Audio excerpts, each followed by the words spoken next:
शहर में नौकरी करने वाली भूमिका, जिसका एक प्रेमी था, हितेश। भूमिका अपनी क्लीक रूही से हर बात शेयर करती थी। एक सुबह जब भूमिका चेहरा लटकाए हुए कुर्सी पर बैठी थी, रूही ने कहा, अरे भूमिका, क्या हुआ? तुम्हारा चेहरा क्यों उतरा हुआ है? क्या करूं रूही, आजकल काम में बिल्कुल भी मन नहीं लग रहा है। रूही, हितेश ने कहा था, मैं लौटूंगा 1 महीने बाद। लेकिन देखो, आज 1 बरस बीत चुका है उसको गए हुए। उसका ना कोई वैलिड कॉन्टैक्ट है मेरे पास, ना उसका घर मालूम। हम्म। गांव का नाम तो पता होगा। हाँ रूही, नरसानपुर। चले हम। हम्म। भूमिका, मेरी मानो तो उसको भूल जाओ। मुझे नहीं लगता वह तुमसे कोई रिश्ता रखना चाहता है। अगर इतना ही गहरा प्रेम होता तो आज वह तुम्हारे साथ होता। रूही, मुझे विश्वास है हितेश पर। वह जरूर किसी मुसीबत में होगा। अगर तुम मेरे साथ नहीं जाना चाहती तो कोई बात नहीं, मैं अकेली चली जाऊंगी। भूमिका, ऐसी बात नहीं है।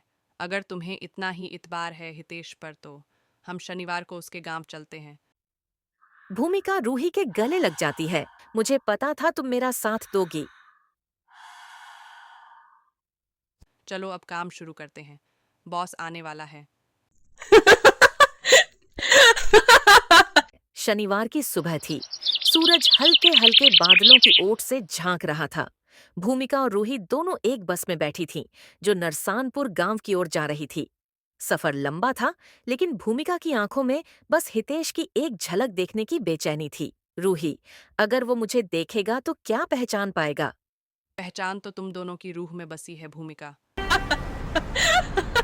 बस जब नरसानपुर के पास पहुंची तो मौसम अजीब ढंग से बदल गया। चारों ओर कुहासा और अजीब सी ठंड। गांव बिल्कुल वीरान सा लग रहा था, जैसे वक्त ने इसे छूना छोड़ दिया हो। लोग उन्हें देखकर चौंकते, पर कुछ नहीं कहते। दोनों ने गांव में लोगों से हितेश के बारे में पूछताछ शुरू की, पर हर कोई या तो चुप हो जाता या सिर हिलाकर टाल देता। हाँ, पर कुछ तो अजीब है यहाँ। तभी एक बूढ़ी औरत ने उन्हें रोका।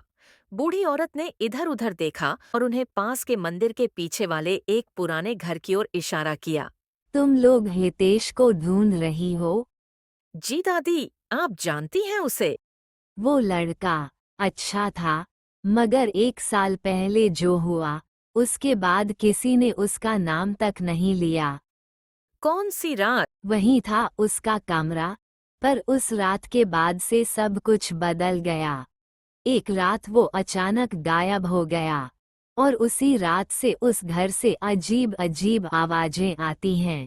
कई लोग कह चुके हैं उन्होंने किसी को वहां बोलते सुना है, मगर घर खाली है। भूमिका का दिल जोरों से धड़कने लगा। भूमिका ने ठान लिया, हम वहां जाएंगे।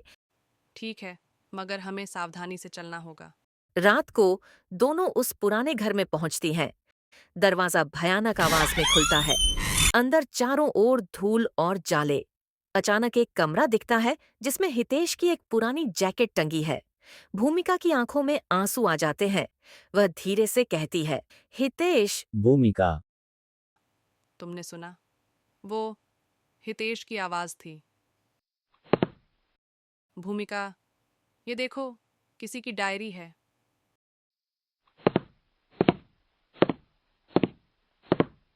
भूमिका ने कांपते हाथों से डायरी उठाई। उसकी पहली पन्नी पर लिखा था, हितेश कुमार, नरसानपुर, 2023। भूमिका की आंखें भर आईं। 20 अप्रैल 2023 आज मुझे एक पुराना मंदिर मिला गांव के बाहर।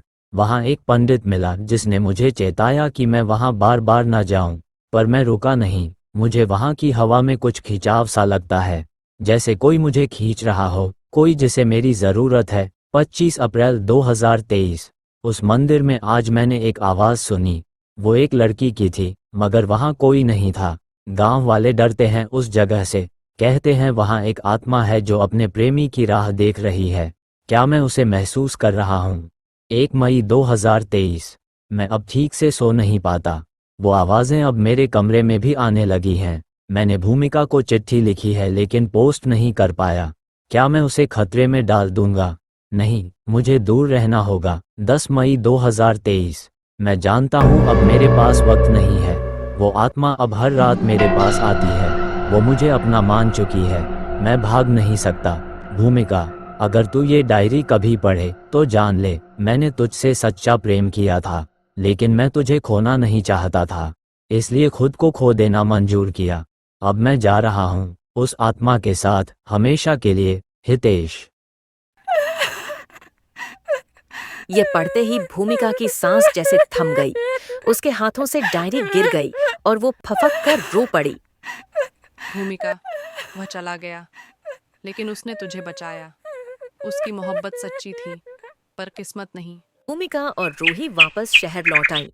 कुछ दिन भूमिका एकदम शांत रही, मगर फिर एक सुबह उसने अपने कंप्यूटर पर एक नया डॉक्यूमेंट खोला।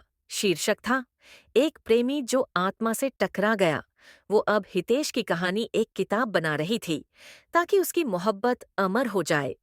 हितेश अब नहीं है, पर उसकी मोहब्बत ने भूमिका को एक नई राह दी, अपनी भावनाओं को शब्दों में ढालने की। और रूही उसकी सबसे सच्ची दोस्त बनी रही, अंत तक।